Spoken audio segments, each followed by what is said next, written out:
Olá, pessoal. Sejam bem-vindos a mais uma aula revisando o Direito Civil, direto aqui do curso Legal em São Paulo, comigo, professor Júnior.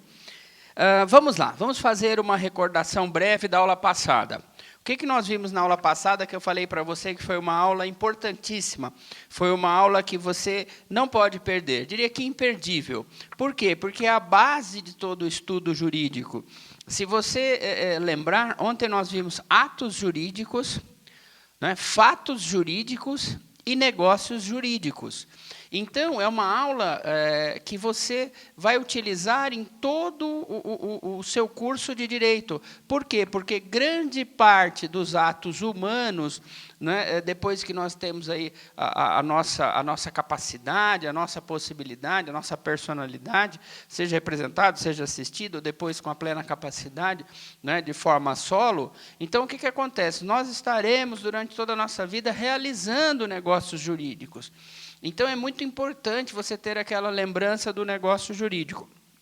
Vimos que o negócio jurídico está fortemente atrelada à vontade. A vontade humana, a vontade da pessoa que vai contratar, da pessoa que vai celebrar o negócio jurídico.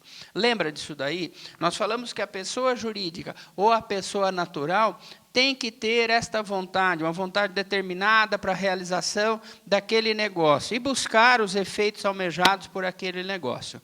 Então, veja só, vimos também que qual é o intuito do negócio jurídico? Transferir, né, modificar, adquirir, resguardar e extinguir direitos. Lembra disso?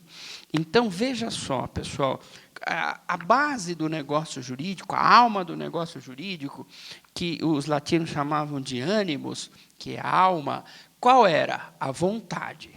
Né? A vontade. Vimos isso daí. Beleza. Então, vamos lá. Mas essa vontade vai estar atrelada a quê? Vai estar atrelada à predisposição de um negócio. Esse negócio tem essa concepção de adquirir, transferir, modificar, né, extinguir direitos. Então, lembra que eu falei na aula passada? Eu falei, olha, vai ser muito interessante, então, depois, na próxima aula, nós trabalharmos bem essa questão desse direito. Né? Então, nós vamos ver a aquisição de direitos, né, a extinção de direitos, desses direitos, né, e aí damos até alguns exemplos aqui relacionados à extinção desses direitos. Então, eu quero que você fique comigo para a gente estudar hoje justamente essa questão relacionada ao direito dentro do negócio jurídico. Então, vamos lá. Duas das frases que eu disse no conceito eram é a vontade humana que tem por objetivo o quê? Adquirir direitos. Está lembrado disso? Então, essa aquisição de direito, o panorama jurídico vai trabalhar ela em três frentes. Os direitos atuais, direitos futuros e mera expectativa de direito. Então, vamos lá. Em que momento do direito civil nós vamos discutir ou nós vamos dizer que o direito está adquirido, que o direito é atual? Esse direito, a concepção dele, o conceito que você vai anotar aí, meu amigo estudante de direito, meu amigo profissional do direito, que está aqui assistindo, revisando o direito civil, para fazer aqui uma lembrança, né, daqueles temas tão agradáveis que você teve no curso de direito, que hoje você aplica na sua profissão. E aquele simpatizante do direito que está assistindo a aula, no sentido de ter uma informação, enfim, o que futuramente, tenho certeza, também fará um curso de direito, que é um curso maravilhoso.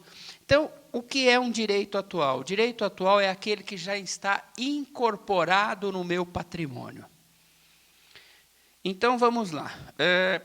Vamos dar aquele exemplo, que é um exemplo muito comum da aquisição de imóveis. Quando eu posso dizer, então, que eu sou o dono de um imóvel? Quando eu celebro uma compra e venda, se for o caso, a partir de uma escritura pública de compra e venda, eu pego essa escritura de compra e venda e levo a registro na matrícula do imóvel. Neste momento, solene, o direito vai, então, dizer que eu sou o proprietário. Isto é, que eu sou o dono.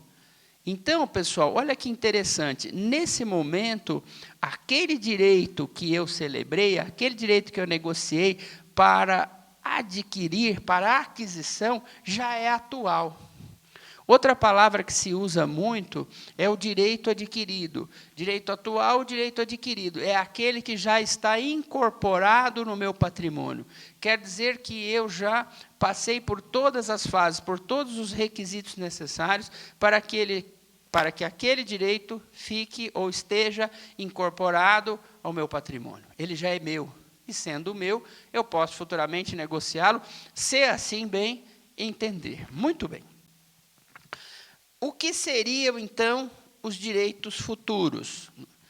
Veja só, entre o atual e entre a expectativa, eu tenho justamente o direito futuro. O que é o direito futuro? É aquele que eu já iniciei a fase de aquisição dele, mas ele ainda não foi incorporado ao meu patrimônio, mas está a caminho. Então, vamos lá, pessoal. No caso específico, a gente costuma muito trabalhar isso daqui, até usando uma analogia com o previdenciário, dizer o seguinte, olha, eu, Durval, já passei dos 50 anos de idade, sempre paguei religiosamente meu INSS, ou nas empresas que eu laborei, enfim. Então, hoje, eu já tenho o quê? Eu já tenho um caminhar para uma aposentadoria. Isto é, eu já iniciei esta fase de pequenas passagens para me levar ao meu direito adquirido. Qual é o meu direito adquirido? Estar aposentado. Como é que eu vou chamar o meu direito atual? Aposentado. Então, veja, eu já iniciei todas as passagens. Eu não tenho ainda ele incorporado ao meu patrimônio, mas também não é uma mera expectativa, como vamos ver daqui a pouco. Então, ele já é o quê? Ele já é um direito que já se iniciou. Já é meu? Não. Já posso dizer que sou dono desse direito? Que esse direito me pertence? Não. Mas já estou a caminho dele. Já iniciei os requisitos exigidos por lei para que eu possa futuramente transformar esse direito que é futuro em atual. No caso específico, por exemplo, na compra e venda de um imóvel, quando você vai adquirir, né, este imóvel em parcelas e ainda não passou o domínio para você, mas você já iniciou, falta apenas um pagamento para que você se torne dono, mas não levou a registro, por quê? Porque você está aguardando o adimplemento dessa parcela. Então, você já está num caminhar, né? Você já está a caminho do direito, logo, logo, ser atual. Então, nós chamamos ele de futuro. A expectativa de direito, ela é muito confundida pelo pessoal com o direito futuro. A expectativa, pessoal, não existe ainda o direito. Ele é o mero embrião. Ele está na fase embrionária. Ele está na fase pré-futurista.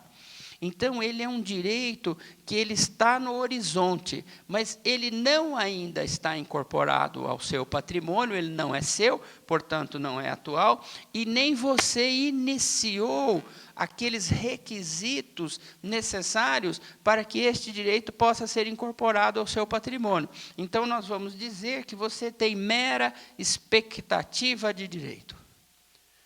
Então, esse é um ponto importante, viu, pessoal? Expectativa de direito, você ainda não iniciou, você está ainda embrionariamente falando, está ali no comecinho, está na fase pré-futurista. Então, olha, veja, mas veja, está lá na frente, é uma distância ainda de começar a iniciar esta aquisição de direito. Tá? Então, você tem aí a expectativa de direito. Então, nós temos aí, e uma vez adquirido este direito, nós vamos chamar assim, direito atual, o que eu posso fazê-lo? Né? Se for um direito disponível, você pode vender, doar, realizar em relação a este direito um negócio jurídico. tal qual, possivelmente, você tenha adquirido esse direito por um negócio jurídico, você também pode, entre aspas, vender este direito, negociar este direito para um interessado, né, mediante uma contraprestação que, eventualmente, você vá desejar em relação àquele direito que foi transferido. Então, vamos dar um exemplo para você.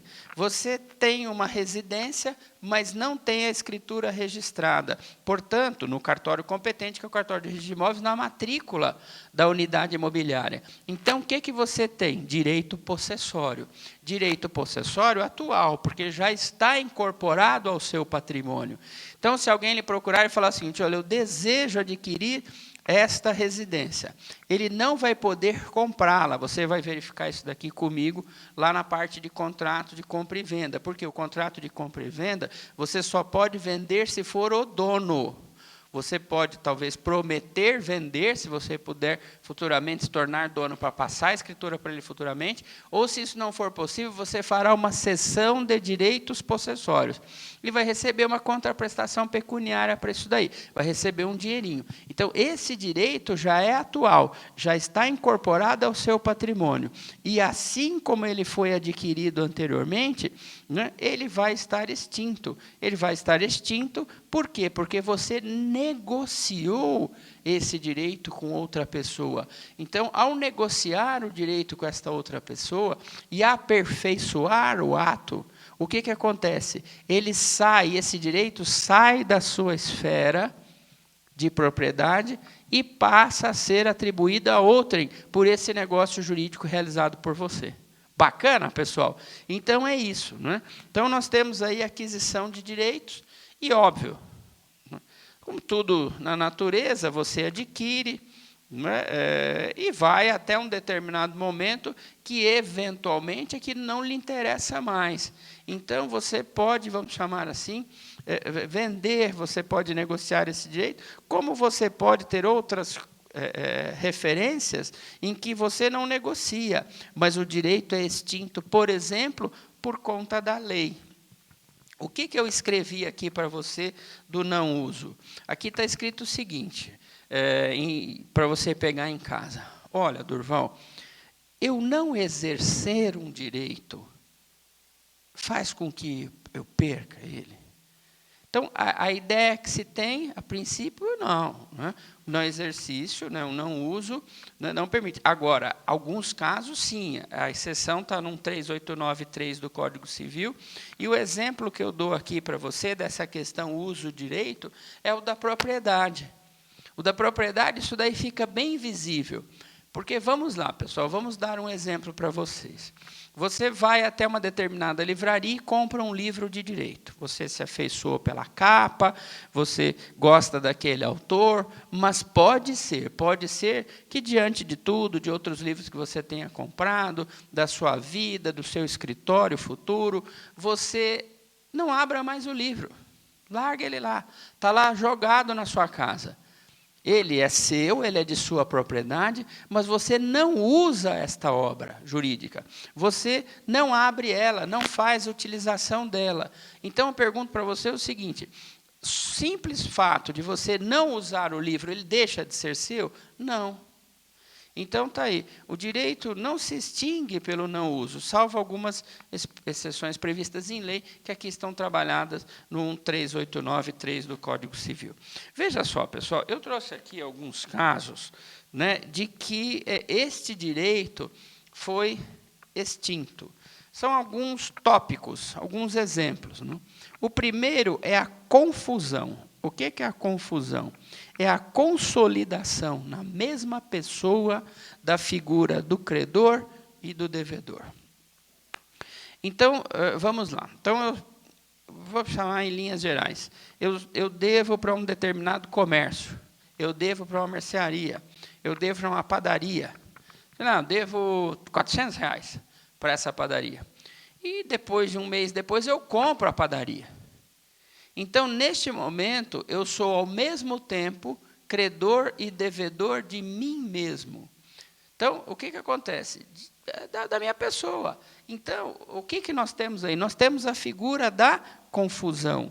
Então, a obrigação se extingue por um pagamento indireto, que o direito chama de confusão, quando se consolida na mesma pessoa as figuras do devedor e as figuras do credor. Esse é um caso de extinção de direito. Pessoal, aqui não esgotei, hein?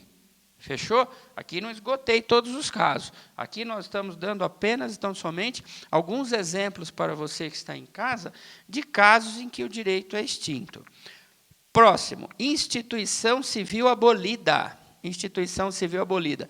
Em alguns casos, você tem o direito, este direito é garantido por lei, mas nós temos a sobrevinda de novas legislações em que esse instituto civil, de que essa instituição civil, o quê? Foi abolida pela legislação.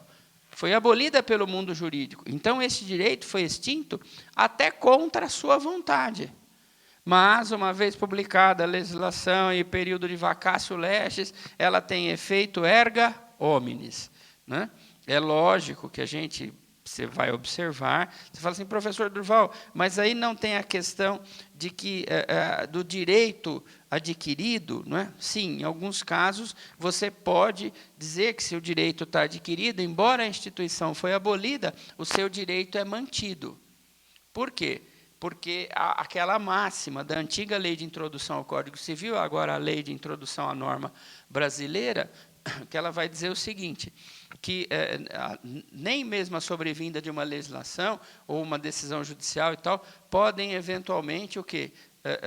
Violar aqueles direitos que já foram adquiridos, aqueles direitos que já foram incorporados. Isso daqui dá muita bagunça no Poder Judiciário. Por quê? Porque as legislações, muitas vezes, elas vêm para violar mesmo, e procuram violar esse direito adquirido. Então, as pessoas que já têm esse direito adquirido, que foram, de algum modo, prejudicadas pelo advento da nova legislação, podem se socorrer ao Poder Judiciário para o quê? Para afastar essa violação e manter este direito adquirido. Próximo, perda da posse. Muito bem. Aqui nós temos duas figuras que nós vamos estudar comigo aqui, lá na frente, em Direito das Coisas. Nós temos a posse e nós temos a propriedade. Muito bem. A perda da posse. Então, eu vou até dar um exemplo para vocês. Olha, então eu tenho aqui esta caneta, que é o marcador aqui de texto. Então, o que vai acontecer? Ela está na minha posse. Essa caneta não me pertence. Essa caneta pertence ao legale. Muito bem, mas neste momento, quem está usando esta caneta, quem está fazendo aí, quem está utilizando um dos poderes do domínio, usar, frutificar, dispor e reaver, usar sou eu estou usando a minha. Então, nesse momento que eu fui até lá, né, e tomei posse desta caneta, eu adquiri um direito que já está incorporado, eu já estou usando essa caneta. Então, vamos lá, vou usar aí a caneta. Então, a partir do momento que eu vou e devolvo esta caneta ao legale, que sai da minha esfera de utilização, então, o que acontece nesse caso específico? Há a perda da posse. Então, aquele direito de possuir, posse, hein, pessoal? Posse. Aquele direito de possuir que eu estava exercendo, que foi por mim adquirido, o quê? Ocorreu a perda. Então, está aí um caso de extinção de direito. No caso da perda da propriedade, os casos de perda da propriedade estão listados no Código Civil Brasileiro, assim como os casos de aquisição da propriedade. Então, o que nós temos lá? Nós temos lá, por exemplo, né, vamos trabalhar aí a venda do imóvel, como eu falei agora há pouco, ou a venda de um veículo. Então, neste momento em que eu transfiro para aquela outra pessoa o domínio do veículo, que eu transfiro para aquela determinada pessoa a propriedade, em troca de um pagamento em dinheiro, como diz o Código Civil em relação ao contrato de compra e venda, eu tenho aí o quê? A perda da propriedade do carro. Eu tenho aí a perda da propriedade do imóvel. Em contrapartida, eu vou adquirir direitos. Quais são os direitos? O capital, o pagamento em dinheiro, que a outra pessoa vai me direcionar. tá? Vai depositar na minha conta. Então, se de um lado eu tenho a perda da propriedade, como fatores de extinção de direito, de outro eu tenho a aquisição do capital. E quando essa pessoa deposita na minha conta, passa para a minha propriedade, então o meu direito é atual em relação àquele valor que ela depositou na minha conta corrente, ou que realizou o pagamento à vista em dinheiro. Vamos lá, pessoal. Eu trouxe aqui também a figura da decadência. Nós temos a prescrição, a perda da ação, e nós temos a decadência, que é a perda do direito. Nós vamos estudar decadência mais para frente um pouquinho, mas, nesse momento, o que nós podemos dizer aqui? Que a perda do direito, né? Por quê? Porque você não exerceu no tempo previsto. Então, você tinha uma limitação temporal para usar esse direito, para exercer esse direito. E não foi exercido, não foi utilizado, não foi por você observado, não foi por você exteriorizado. Então, o que acontece? Nesse caso específico, qual é a pena por você não ter exercido esse direito naquele fator temporal específico? Você perde o direito, é a decadência. Então, a decadência é um dos casos de extinção de direitos. Nós temos outros, né, pessoal? Estou conversando com vocês aqui no sentido de que não é números clausos, ou seja, não é fechado isso daqui. Não são cláusulas fechadas, não são hipóteses fechadas. Estas são apenas e tão somente alguns exemplos, né, que podem ser listados aqui de extinção de direitos. Muito bem. Então, nós vimos a aquisição, vimos a extinção. Voltamos para o negócio jurídico. Nós estávamos dentro do negócio jurídico, por quê? Porque nós estávamos estudando os direitos. Não lembra do negócio jurídico? Né? Transformar, resguardar, adquirir, extinguir, enfim, direitos. Então, é muito bom, nesse momento, a gente trabalhar essas questões aqui para vocês. Muito bem, vamos estudar os elementos estruturais do negócio jurídico. Bom, vamos lá. Em primeiro lugar, nós vamos um pouquinho para frente, até em outra disciplina, em outra ciência, que é a engenharia, para trazer vamos chamar assim, uma parábola para você, para trazer uma história para que você possa entender o que eu vou falar. O que o engenheiro civil, quando ele vai fazer uma estrutura, ele pensa? O que é uma estrutura? É a base de sustentação da sua obra. É a base de sustentação daquilo que ele vai realizar. Aí um prédio, enfim, prédio de apartamentos, né? Ali uma casa-terra, um sobrado, não importa. Né? A estrutura é que mantém de pé o prédio. Então, o que eu posso dizer para vocês ao entrar em elementos estruturais do negócio jurídico?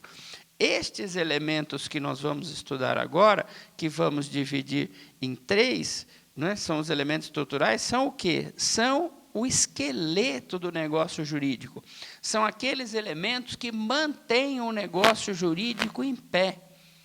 Então, o que eu posso falar é o seguinte, professor, mas precisa?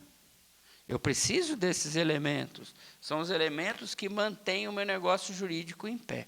Lógico que nós vamos observar, e você vai observar comigo, que alguns elementos, nós podemos dizer assim, que até são um pouco mais importantes do que os outros, como o elemento essencial. Olha, o elemento essencial é aquele que está previsto em todos os negócios jurídicos, enquanto o acidental ele vai ocorrer acidentalmente.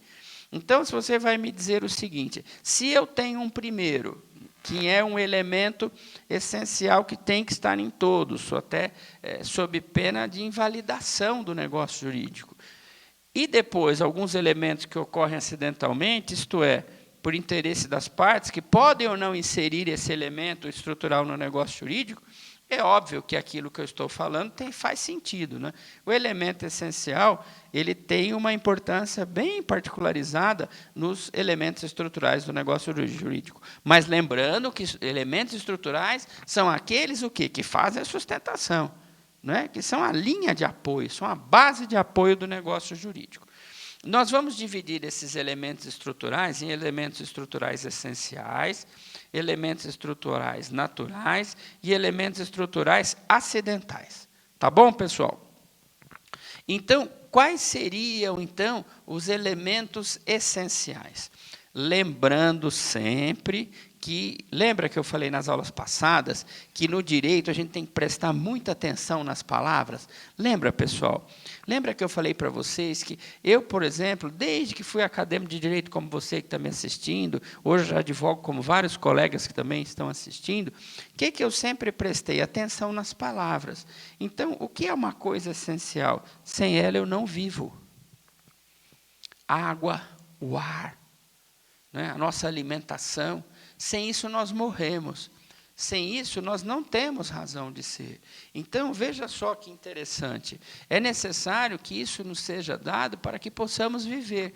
Então, estes elementos essenciais são aqueles que têm que estar presentes. Têm que estar presentes essencialmente. É da essência do negócio. Então, nós vamos dividir esses elementos. Professor Durval, eu não aguento mais, o direito toda hora divide, o direito toda hora classifica. Sim, o direito é assim mesmo, é pormenorizado. A cada tópico desse daqui, nós abrimos o quê? Subtópicos. Por quê? Porque quanto mais completo o estudo, mais próximo da aplicação correta nós teremos. Então, assim, é muito importante que realmente o direito possa contemplar grande parte das coisas para que você, futuro operador do direito, para que você, operador do direito, possa ir no seu dia a dia, reunir todos os elementos, reunir todas as informações para que você, então, possa arrasar. Possa ter noção do que está falando e ter técnica para poder trabalhar o direito aí no seu dia a dia. Então, esse elemento essencial, eu vou subdividir em elemento essencial, elemento estrutural do negócio jurídico essencial geral, ou elementos estruturais do negócio jurídico essenciais gerais. São aqueles previstos no artigo centenário. E quais são? Então, assim, primeiro, agente capaz.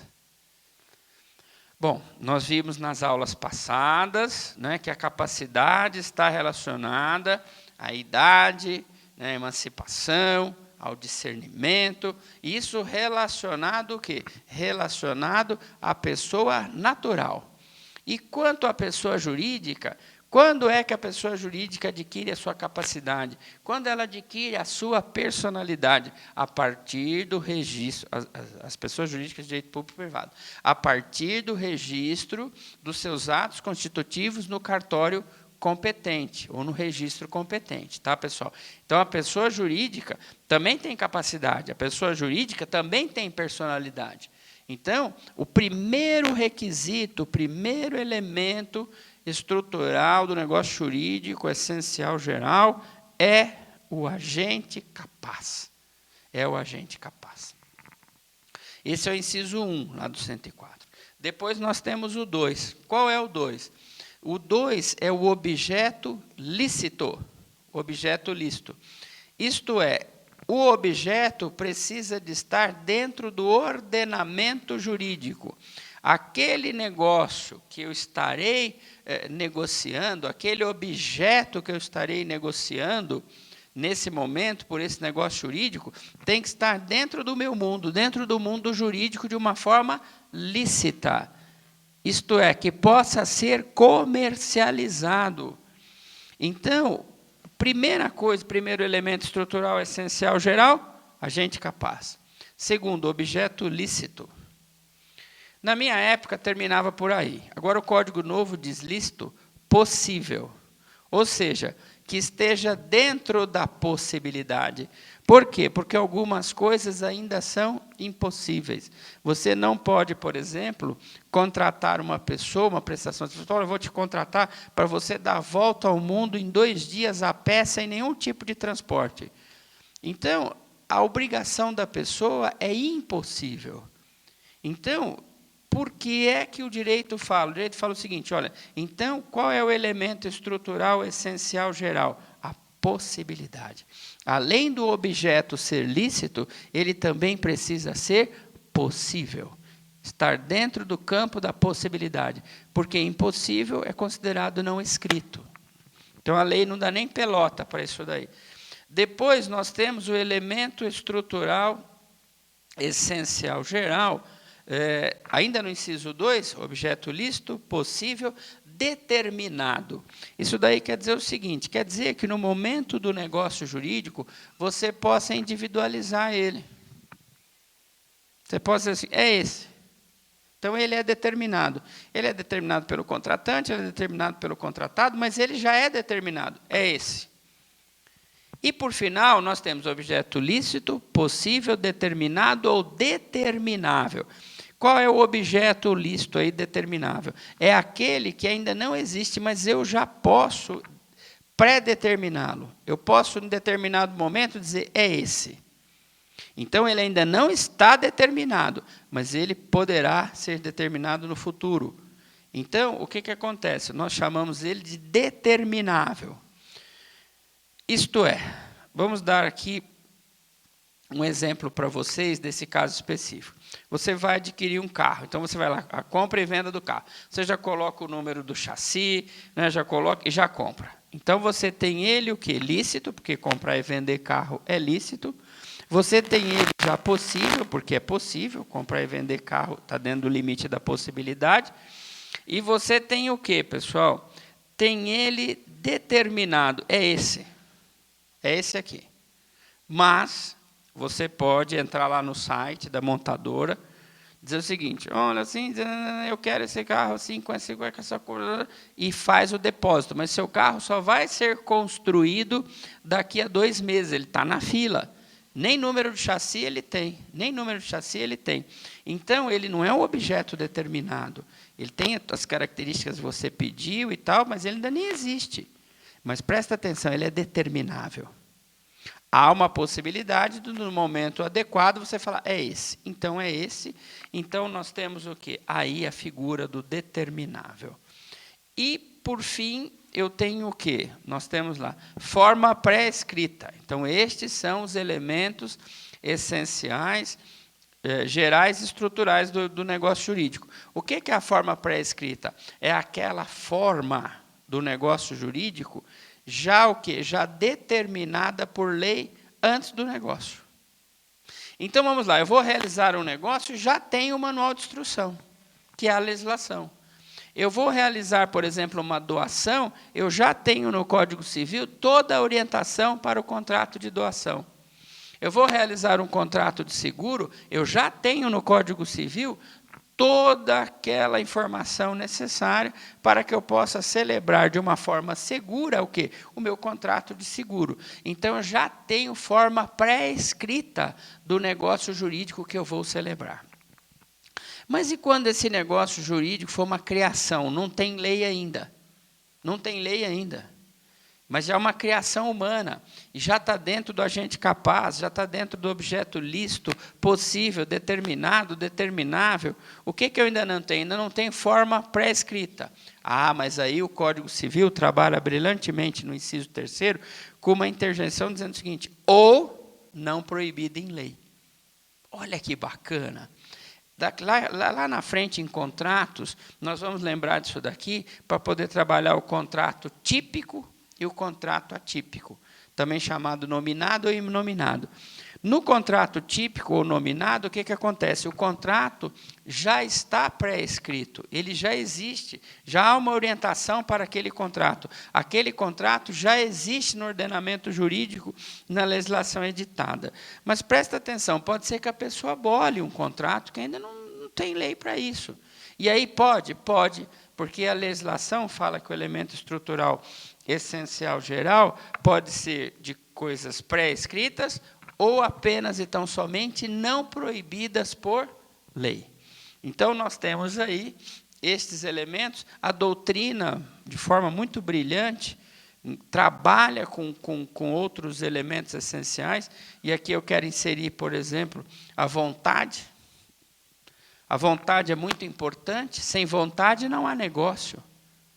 Então, eu até me permito inserir aqui, além dos 3 incisos do artigo 104 do Código Civil Brasileiro, eu permito inserir aqui o quê? A vontade.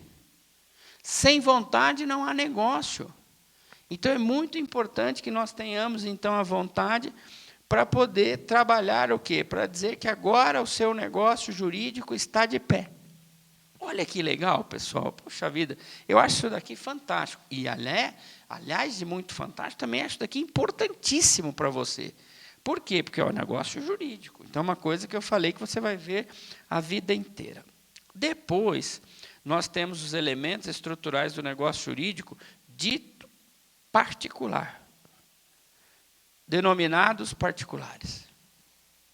E aqui nós já vamos direto, sem escalas, para o artigo 108, né, do Código Civil Brasileiro. O que fala o 108 lá? Né?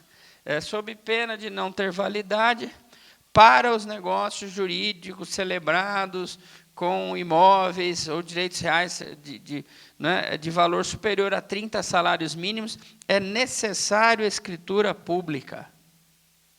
E ele começa o seguinte: é essencial a validade do negócio jurídico. É essencial a validade do negócio jurídico a escritura pública. Aí você vai me perguntar o seguinte: puxa vida, é preciso escritura pública para todo o negócio jurídico? Não. Não. Por isso que ele não está no geral. O geral serve para todos. Ele está aqui no particular. Então, para alguns negócios, o elemento, se ele não existir, não há negócio. É inválido. Então, por isso que nós vamos dizer o seguinte, que quando houver exigência legal de um elemento estrutural essencial e aquele não for observado, nulo. É como se não tivesse essencial a validade, ele é inválido. Mas a legislação, ela vai trabalhar quais são os casos em que esses aparatos, entre aspas, não é, estas formas de celebração são exigidas. Então, ele é um elemento estrutural essencial particular. Tudo bem, pessoal? Até aqui, tranquilo? Está dando para a gente acompanhar? Não é? E o que eu estou fazendo, pessoal?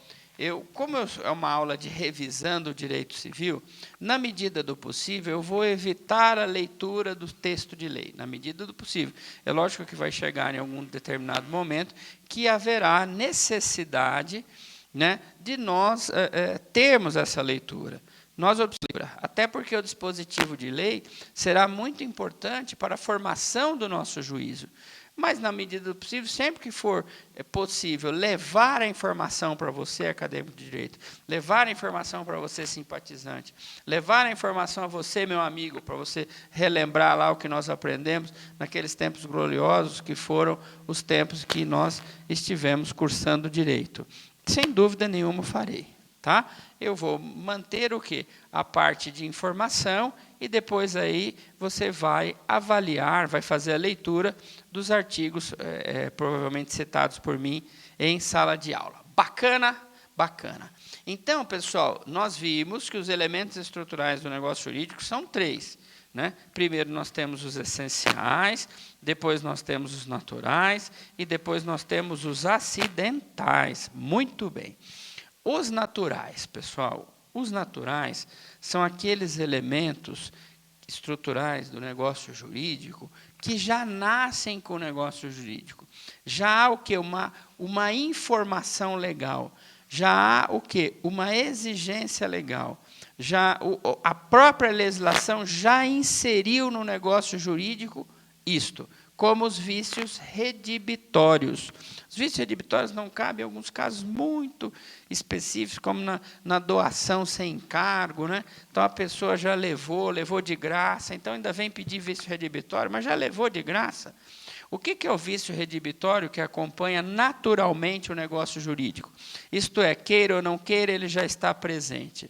Nós temos aí o vício redibitório, é aquele vício ou defeito oculto, não é, presente na coisa, que foi objeto do negócio jurídico, que a torna imprestável para o seu uso ou lhe diminua o valor.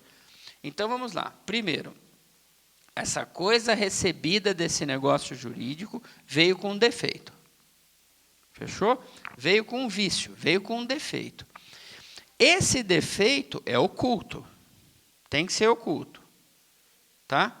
Ou seja, não visível, não aparente. E esse vício ou defeito oculto tem que estar impossibilitando 2 coisas.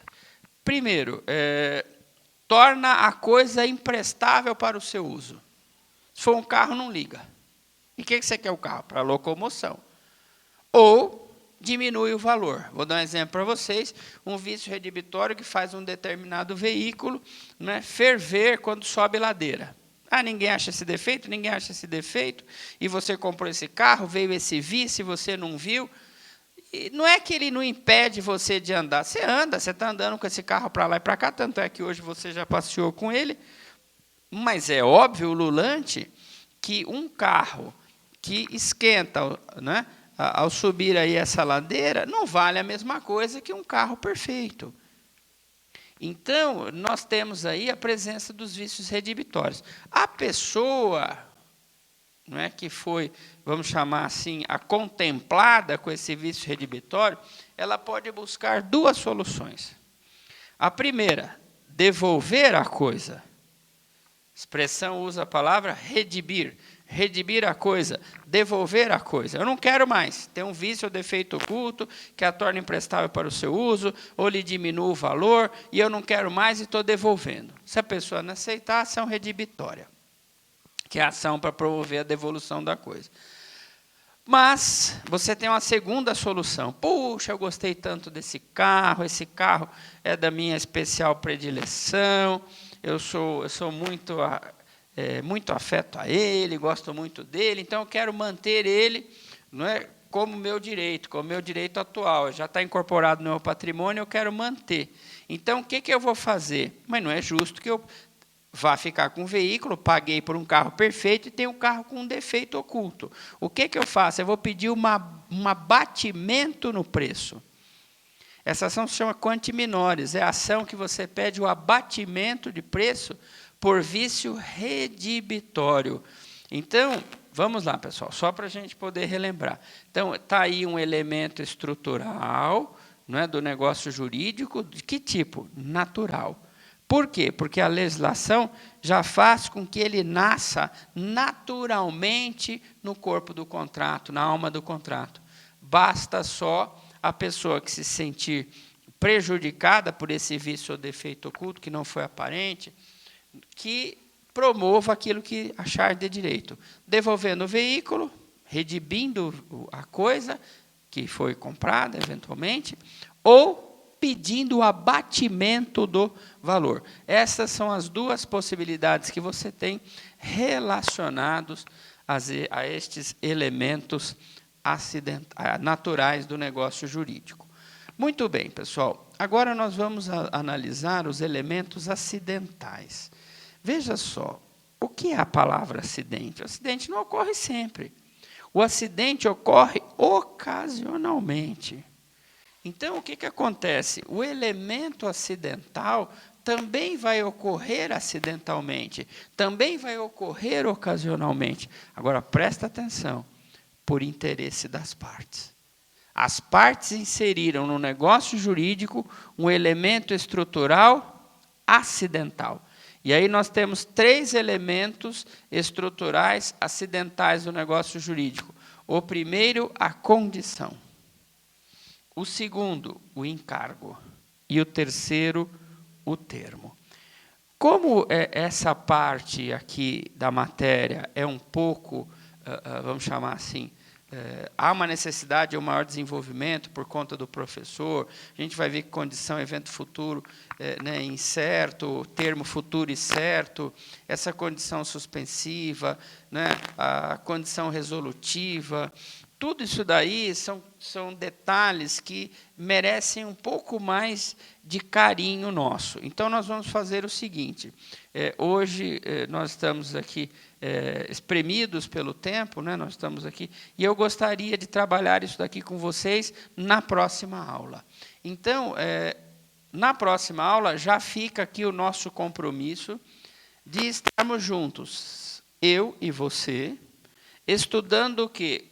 O último elemento estrutural do negócio jurídico, os elementos estruturais do negócio jurídico denominados de acidentais, que são 3, a condição, evento futuro incerto, o encargo, a contraprestação inserida no negócio jurídico, e o termo, que é um evento futuro e certo. E aí, dentro destas hipóteses, nós vamos fazer as respectivas separações e estudarmos estes tópicos um a um. Eu agradeço muitíssimo a sua gentileza, muitíssimo a sua atenção. Muito obrigado por estar aqui comigo, me prestigiar mais uma vez nesta aula Revisando o Direito Civil, direto do curso Legal aqui em São Paulo, comigo, professor Durval Salge Júnior. Tenha aí um excelente descanso, bons estudos e até a próxima aula. Tchau, pessoal!